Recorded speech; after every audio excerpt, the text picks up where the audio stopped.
everyone, welcome to an interview with Lady Loud Productions. I have got the amazing Antony Stuart-Hicks with me today, also known as Ash. I have had the pleasure of working with Ash for 5 years. Not only have we shared a stage together, but he has been director, executive producer, co-writer, artistic consultant. I feel like you've worn every hat that there is possible to wear. Cleaner. I've cleaned up a few dressing rooms in my time here. Yeah. Every hat. Just swapping them around like that. So I'm very grateful that you've come and had a little chat with me, because as a new production company, we are always looking for people with more experience than we have, who can show us the ropes, give us all the advice and the golden nuggets of wisdom that we hope to learn along the way. So, if you don't mind, I will dive straight in with a few questions. Yeah, absolutely, yeah. All right, so my first question is, what does a great collaboration look like to you, from first meeting to final cut? I buy into the person or the people, not necessarily the project. So as a producer, I'm a facilitator. And if somebody comes in and wants a collaboration on something that I might not know anything about, it might be a different style of artistic vision, it might be something creative that I've not really done before, but they sell themselves well and make me feel excited about the project. That's a collaboration that I want to be a part of. And I think it's just about having integrity and really believing in what you want to achieve, and not being afraid to ask for things. That's a really good collaboration, I think. Right, I feel like that's something that everyone's a bit worried about, isn't it? Asking for too much. Yeah. Overstepping boundaries. Yeah, but then the golden nugget provider can always just say, no. You need to learn that yourself. But actually, when you do create and you are a creator of work for such a long time, those kind of conversations are normal. So you should never shy away from asking, because somebody will always say, that's too much now. You need to learn that yourself. But actually, sharing knowledge and sharing data doesn't cost anything. So true. That's so true. And I feel like no is a really scary word for people to use. It is a scary word. It's a great word. It's my favourite word. Okay, so how do you decide what projects work for you and your company? There's a couple of things. It's got to be something that I think has an audience, something that is commercially viable. It has to be able to cover its own shirt. Or why they're coming to me. If they're not really interested in a commercial return, well, they can go and experience that journey themselves. If they want to work with an experienced producer, what is it that they need? Usually it's guidance on, budgets, on money, how do you find money. I think the other thing would be that if they've got this real connection with their work, the connection with me, they don't have to like me. Okay. But they have to be prepared to listen to what golden nuggets I'm gonna give them back. But I think they're the essential things, really. It's the passion, it's the integrity of what hard work have they done, what journey has brought them to that room, and that's what I'm really interested in. And then the work, the project's actually the second conversation. Right.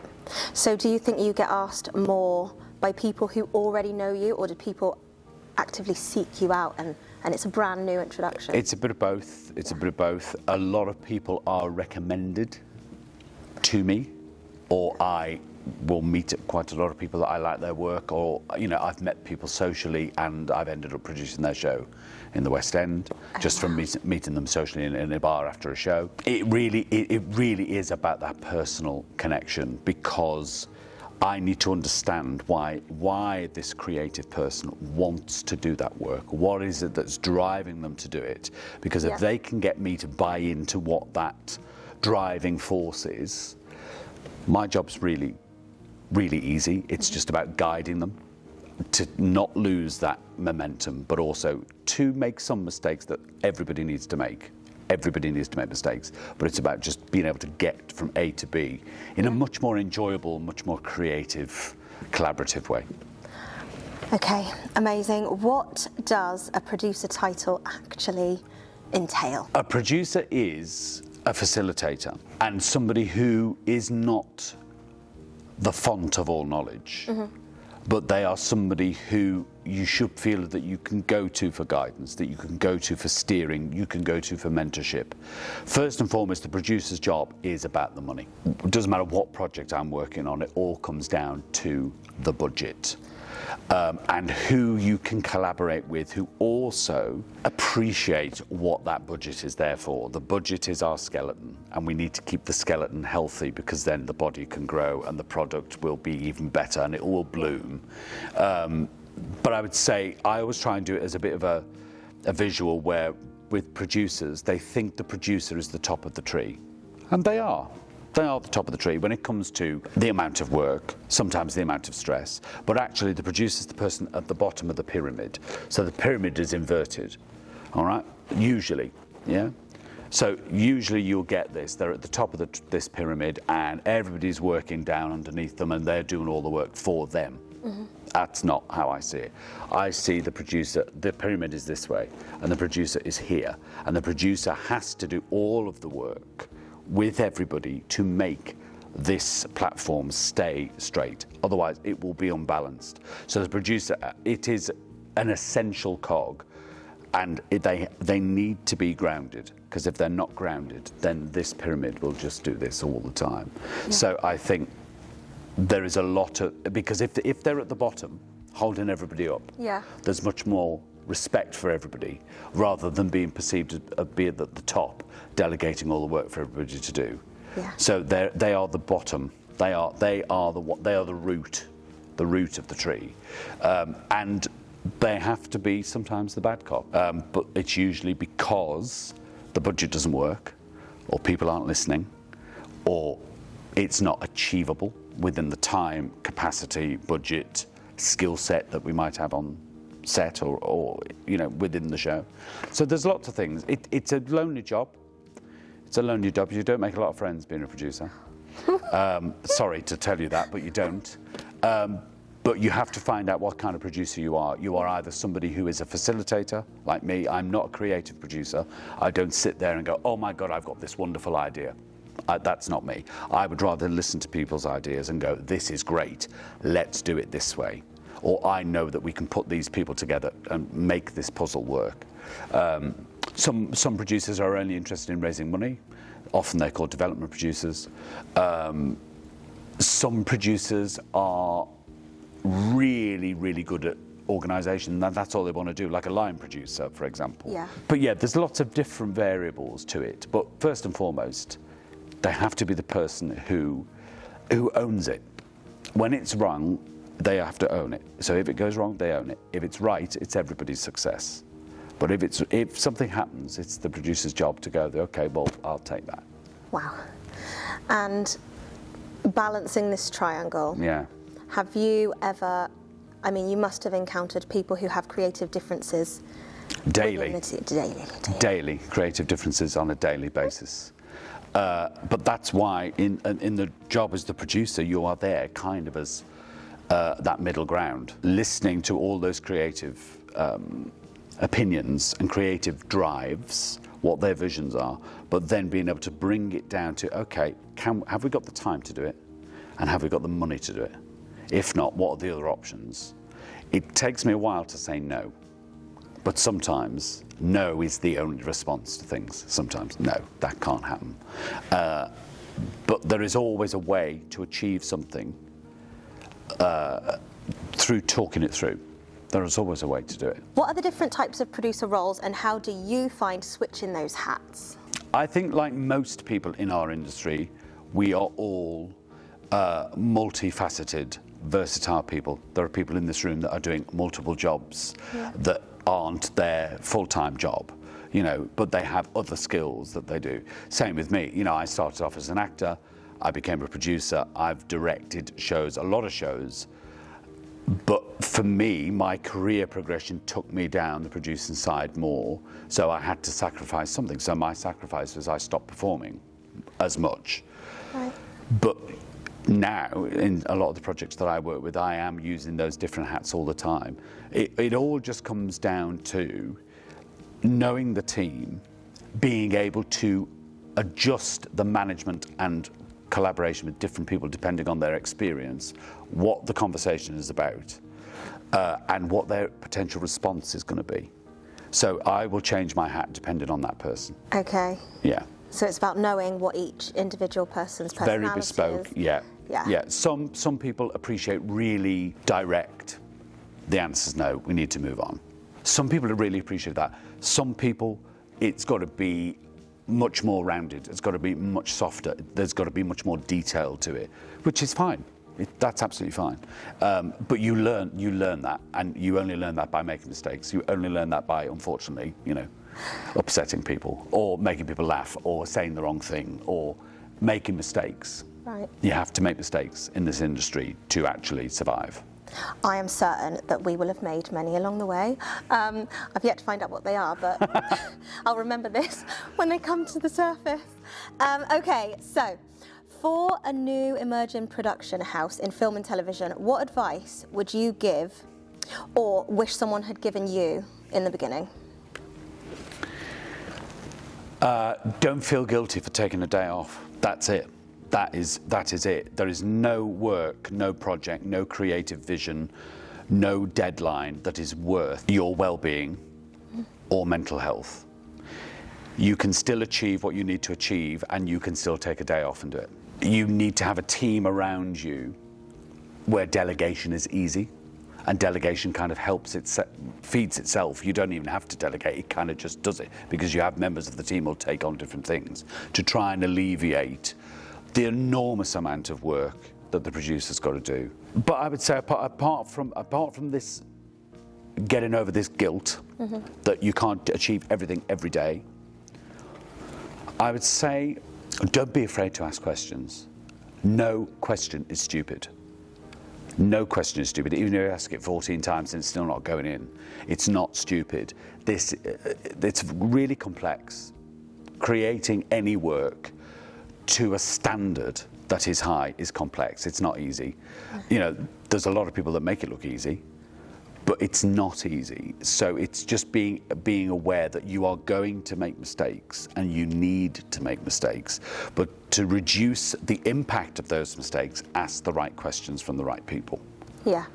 And I would say that to anybody, whether they are opening a theatre company, opening a school, opening a shop. It's the same thing. We are all creating a shop window that we are hoping people will buy from. So that's it. No guilt, well-being, mental health. Say no.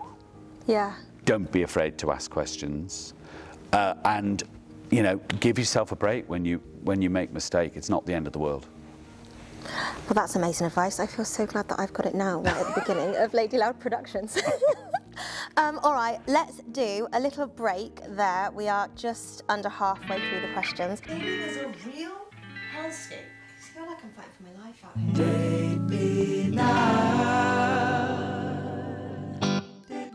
Lesbian Escape Plan 101. This place is so cute, it's so quaint. This is called a dirty tequila. That was actually pretty fun. So he was a gentleman. He opened my door. I just like to leave a lasting impression. When did you get in last night? We missed our debrief. 2 a.m. 2 a.m. And why no second date? Well, he was a slurper. Oh, what? This is my mum. One of my simple pleasures, really. He wouldn't stop scratching. Scratching? Scratching what? Everything. Do you even care about the planet? Any of the planet? It kind of almost looks like blood. Imagine. I was trying to be offensive. Quite backward. It's like 2 for the price of 1, isn't it? Exactly. This has declined. No, it didn't.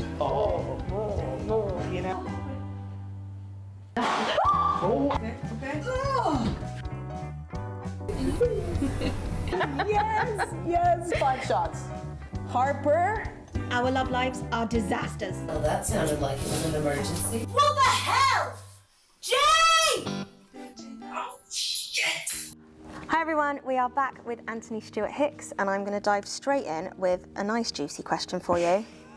Financially, how does a production company make money and source money? Let's start with sourcing money first. Okay. So there's several avenues you can look at, but the main ones are subsidy. So either through any kind of government funding, like Arts Council will do a varying degree of funding pots. You've got private investment, you've got Kickstarters, family. You've got to start somewhere, and there's a real, I think there's a real sense of integrity when you can get family, friends, fans of your work to buy in to the development of the future of a piece of work or of a company, because they can see the development, they can also see the potential return. Investors is difficult because you can't unsolicit your advances towards an investor. It has to go through either a known source, so it has to go through another investor. So I invest in quite a lot. Shows in the West End, I've invested in small scale screen work because I've known the person who's either been directing it or who has written it, and I've wanted to see it, really get on its feet. Yeah. But that was because I knew them. If it was somebody who I didn't know, they wouldn't be able to approach me and go, "Will you invest in this?" Right. It has to be much more formal. There has to be an investment pack, there has to be risk assessments, there has to be a health warning on an investment pack, because you are essentially saying that you're happy to lose money. But investment's a really good way of being able to build an investor's pool that is there for the longer term, who can dip back in again to different projects, but actually what they're investing in really is they're investing in your production company, not necessarily one project, and they're the kind of investors you want. I mean, Kickstarters are great. Yeah. I think Kickstarters are great because what Kickstarters give you, which investment doesn't give you, is it gives you a marketing campaign that is happening simultaneously with a fundraising campaign, because you are getting the hits online, you're getting all the social media coverage of people, liking, sharing, saying that they've donated, so you're getting a bit of traction there already. Then you've got family, you've got friends, you've also got your own bank account. Yeah. There are a lot of people who say producers shouldn't put their own money in their shows. Well, you have to start somewhere. When I first started off 30 years ago, I put my own money into the shows, because I always used to think, I can't expect people to lose their money, potentially, if I wasn't prepared to lose mine. That's not the case for everybody, but I always felt that I felt more comfortable with that. But it's all about not being afraid to ask for the money. Every new idea has to start somewhere, and every new idea can only blossom through a financial influx. And people in the industry know that, and I think if people believe in you and believe in what your company's trying to achieve, that's the key to the investment, not necessarily a project that they might not understand the content. It's like, for example, if somebody came to me and said, "Oh, we want you to invest in this new series which is about beekeeping." I'm sure it's wonderful, but I know nothing about beekeeping. So why are you, as the production company, why do you want to do that? What's your next project after that? Is it all documentary-based work? What is it? Are you diversifying? So I want to invest into them rather than just the first project. So that's making money, that's sourcing money, and they make money from, I guess, the production's success. Yeah, and keeping your budgets realistic is very helpful. Making sure that people are being paid properly within the budget that you have, for the amount of time that they're committing to it. Also, when it comes to wanting to see a return on your work, that's where the hard work comes, because the industry is oversaturated with work, but it's not oversaturated with really good work. So it's trying to get into that gap, finding the gap in the market, And that is a really wonderful way of being able to sell, you know, people call it USP, whatever that is. Yeah. That's your golden ticket that you are being able to offer the money people, the gatekeepers. You're able to offer them something that isn't around at the moment, and it's got a really good vibe to it. It's got a really good instinct to it. It's either funny or it's impactful, or, you know, it's informative. It's beautifully shot. It's so cinematic, or, you know, it's just got a really immediate hook to it. That's the key, because that's what's going to sell it. Not that, oh, this is a really, really good piece based on something else that already exists. Yeah. Well, that's not new. Because you wouldn't buy a soup that you love that they change to look like another soup. You'd still buy the soup that you like.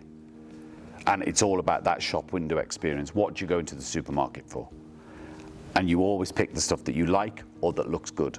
Yes. Shiny packaging. Shiny, shiny, shiny. Presentation is key. Presentation is key. But presentation and also the people. Yeah. Who is it behind it? And, you know, it is about getting out there and just being blatant about it. Mm-hmm. You know, you've got bills to pay, people to pay, and it costs money to be this creative and this brilliant. So how can you get some help financially, but then also asking those people who you meet along the way, well, what was your next process? How did you go from here to making commercially returnable work? What was, ask them that, because I'll tell you now, they'll talk to you about it. Really? Because it's a success. Yeah. And they will tell you about the mistakes they've made as well. Just never be afraid to ask. Okay, that would be great. I feel as though lots of, obviously, the investment circles are quite hidden and nobody shares a lot of information about who invests into their productions, probably because they don't want people to hound them. But it is quite hard to get into those circles of word of mouth for other investors. So, yeah. Well, okay. So next question is, how much control do you feel like you have as a producer? How much do I feel as though I have, or how much do you think that I want? How much do you want? How much do you feel? 20 years ago, I would have said complete control. Really? On everything. Not a piece of paper couldn't leave my office without me seeing it. I had to see everything. And I mean everything. Yeah. That is A, not sustainable, B, not helpful, pointless of having other people in the office. Also, it's completely draining. Right. And it's not empowering at all of people to do their job. Now, I would say I'm quite happy to have the ability to know the numbers. So I will know a budget back to front. I will know a contract back to front, because they're the two things that people will ask me the most about, and also the two things that I need if I come up against a problem. Okay. What money is in the budget, and actually what is contractually supposed to happen here. So I think the control of, I'd like to know everything that's going on, but I don't have to rubber seal everything, because there's people in positions and in jobs that are experts in what they do. So let them do their job. It's when they hit a problem, I would expect them to come to me. I wouldn't expect them to panic about it. And if people need a bad cop, they generally will come to me. That's fine. Go to you for bad That's cop. fine, yeah. That's fine. But you can only be a bad cop if, you know, it's necessary to close a conversation down, or you have to say that we just don't have the money or the capacity to do it. You know, there's no, you know, kind of cavalier attitude about it. That's the truth. It's black and white there. You know. Yeah. But yeah, I would say I've definitely changed now than where I used to be, because I like a life. I like to have a life. Yeah, I like to have a life. I feel like that would be so important. I like to have a life. What about, how do you keep things balanced under all the hats as a producer? Boundaries. I work 9 to 5. That is it. Oh. That is it. Switch off. Yep. It's not on my phone. At 5 o'clock, if I'm midway through an email, it gets saved. The computer comes off and I leave. If I have to stay later, that's fine, but then I'll come in later the next day. 9 to 5. If the work cannot be done within 9 to 5, there is a problem. Right. So it means that part of the machine is not working. There are some times where I do have to work late if there's, we're opening a new show or I'm having to go to an investment meeting or whatever. But actually, business hours, 9 to 5, it's 9 to 5. Because I like to be able to operate when I'm awake and not at 7 o'clock in the morning. And also, I am neurodivergent, so I am not good first thing in the morning. It takes me a long time now that I'm getting older. My brain takes longer to kind of function. I am dyslexic, so I'm not good at trying to absorb something on a screen or on paper form first thing in the morning. I like to be able to just get my brain into gear.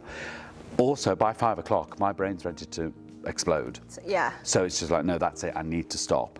But it's also about mental health. I have had extremely bad mental health because of the industry, because of choices that I made or I didn't learn how to say no quick enough. Right. So it's 9 to 5. That's how I deal with the stress of multiple plates spinning. That's the time where the plates are spinning.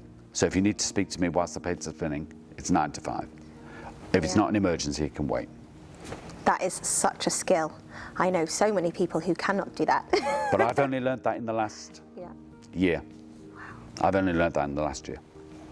Yeah, it's been hard. It's hard to do, especially when if it's your baby. Yeah. It's really hard to do.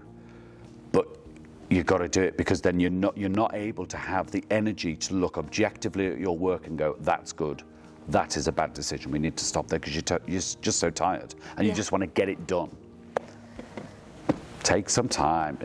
Life's too short. Take some time. I love that willpower. 5 o'clock, out of Gone. office. Yeah. Okay, brilliant. I'm going to carry that with me for a long time. It's going to live in my head.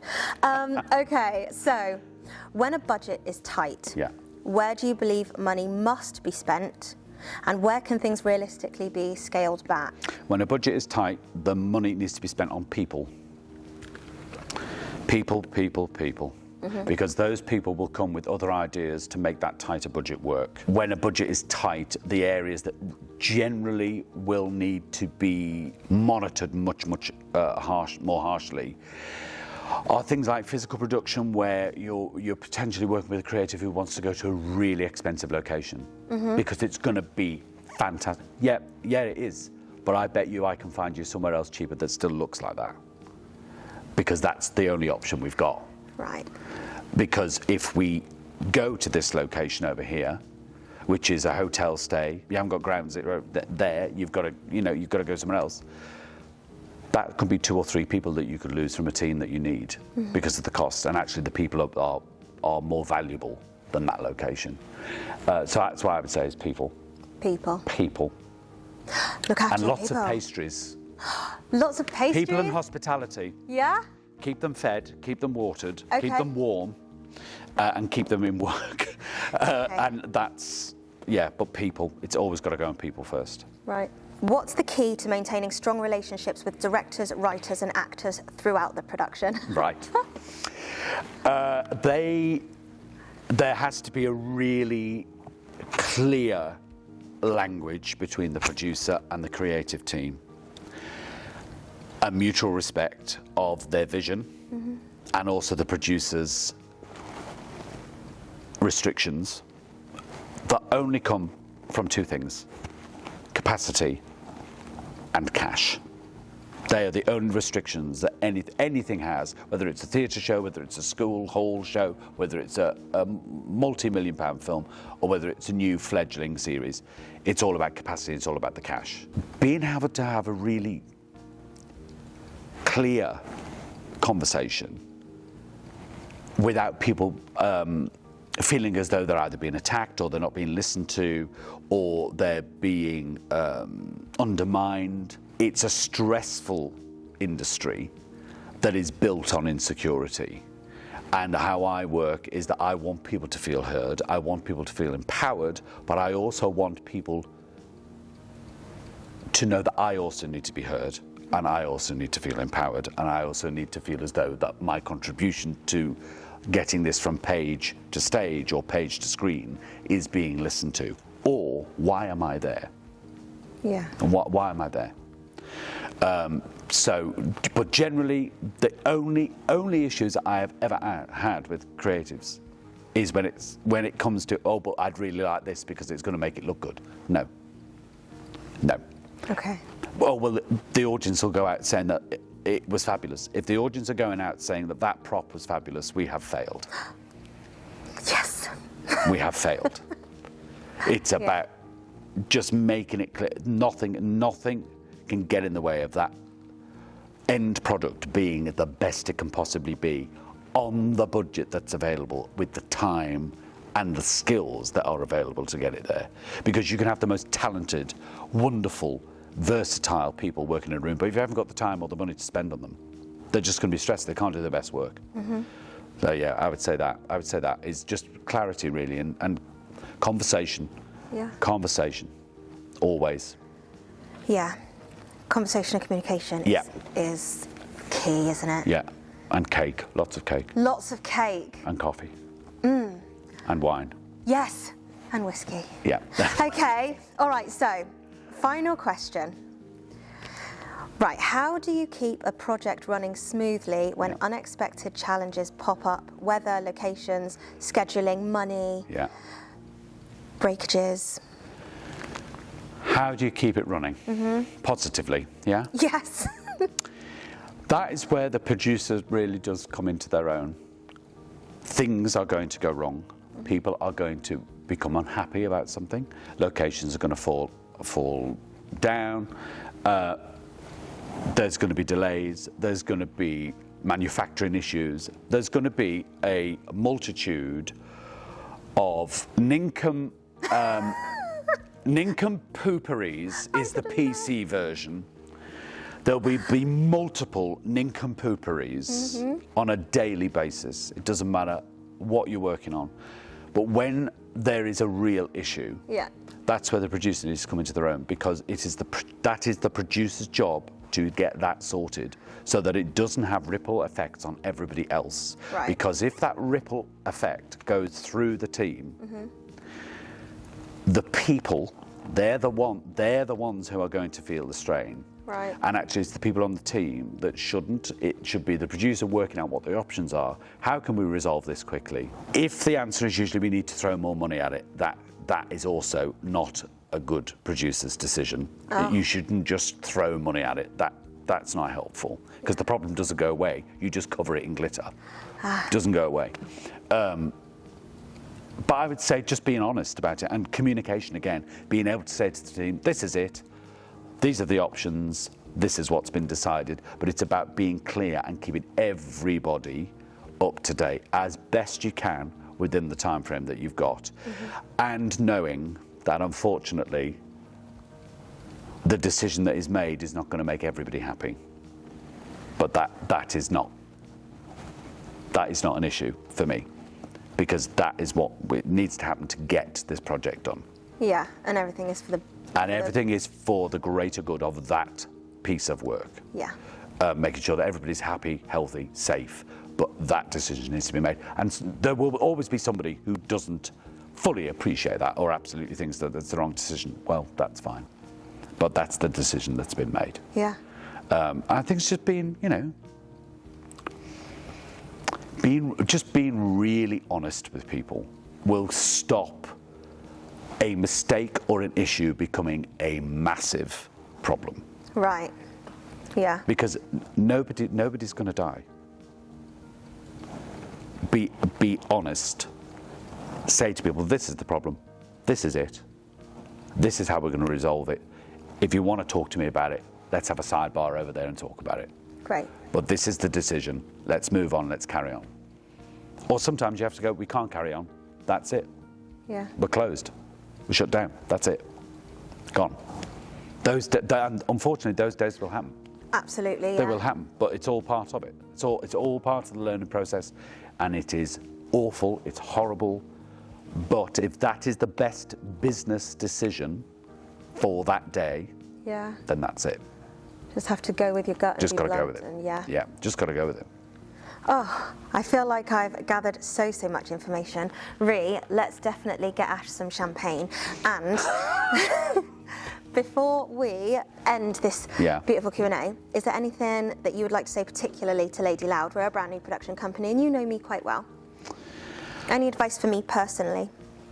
I would say don't for 1 second doubt yourself. If everybody was like you on a fledgling show or project, it'd be much easier because you put the effort in and you can see, so you lead from the top, so you can see how much effort you're putting in, you know, all the time, and that's infectious.